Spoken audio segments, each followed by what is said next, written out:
राहुल गांधी ने एलएसी को लेकर बहुत कड़े आरोप आप लोगों पर एक बार फिर लगाए हैं यहाँ पर।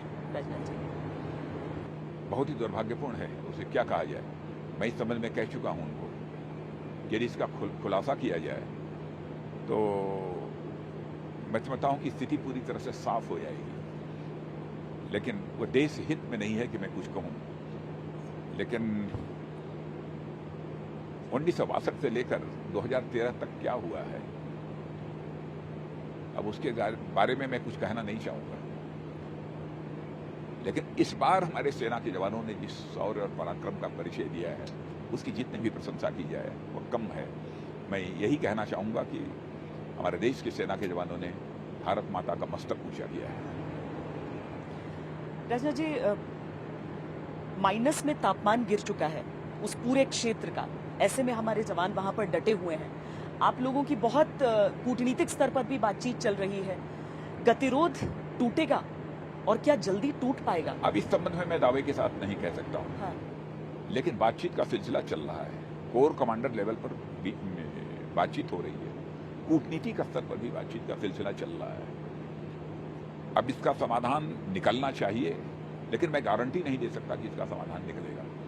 लेकिन मैं देश की जनता को यह आश्वस्त करना चाहता हूं कि हम किसी भी सूरत में किसी भी ताकत को भारत की जमीन पर कब्जा करने की किसी भी सूरत में इजाजत नहीं देंगे। यानी जो आरोप लगता है कि वो कितने किलोमीटर अंदर आ गए हैं, ये आपके हिसाब से निराधार है? ये बिल्कुल निराधार है। निराधार ही नहीं, बिल्कुल यह निराधार है। क्योंकि 62 से सीधे सीधे तुलना हो जाती है। मैं ये पूछना चाहता हूं कि हमारे 20 जवानों ने शहादत दी, इसी को रोकने के लिए ही तो बिहार रेजिमेंट के जवानों ने शहादत दी। 62 से तुलना हमेशा हो जाती है। उस समय कैनवस के जूते, सूती वर्दियां। नहीं, मैं लॉजिस्टिक्स की आपसे बात पूछना चाहती हूँ राजनाथ जी। लोगों के जहन में आता है कि उस समय जो सूती वर्दियां और कैनवस के जूते पहनकर हमारे जवानों को लड़ना पड़ा था, इस बार हाथ मजबूत हैं, पूरी तरीके से उनके लिए सारी व्यवस्था। जो भी सेना के जवानों के लिए आवश्यक सुविधाएं हो सकती हैं, वह सब सारी सुविधाएं मुहैया कराई गई हैं। और मैं बराबर अपनी तीनों सर्विसेज के चीफ, मैंने आर्मी चीफ, एयरफोर्स के चीफ, नेवी के चीफ, लगातार, और सीडीएफ, इन सब सारे लोगों से हमारी लगातार बातचीत पहले भी होती रही है। और इस समय की जो तैयारियां इन लोगों ने की हैं, उसकी भी मुझे अच्छी तरह जानकारी है कि जो भी आवश्यक सुविधाएं जवानों के लिए चाहिए, वो सारी आवश्यक सुविधाएं उनको मुहैया कराई गई है। चीन सीमा से हटकर पाकिस्तान सीमा का सवाल। देखिए, मैं एक बात और भी स्पष्ट कर देना चाहता हूं कि हमारे जो सेना के जवान हैं, सचमुच उनका हौसला इस समय बहुत ही बुलंद है।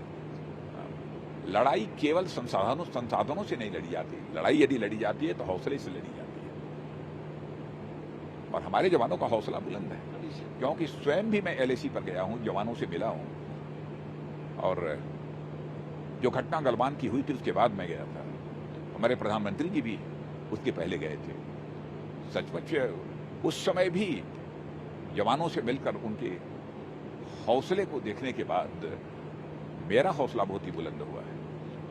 और मेरा विश्वास ये पक्का हुआ है कि भारत की 1 इंच भूमि पर भी कोई कब्जा करने की जरूरत नहीं कर सकता है। क्योंकि चीन की तरफ से खुद कहा गया कि जो उन्होंने शिकायत की कि भारतीय जवान भीतर घुसे हैं, और हमारे देश की राजनीति में ये कहा जा रहा है कि अभी इस संबंध में मैं कुछ नहीं कहूंगा, क्योंकि कुछ कूटनीतिक मर्यादाएं भी होती हैं।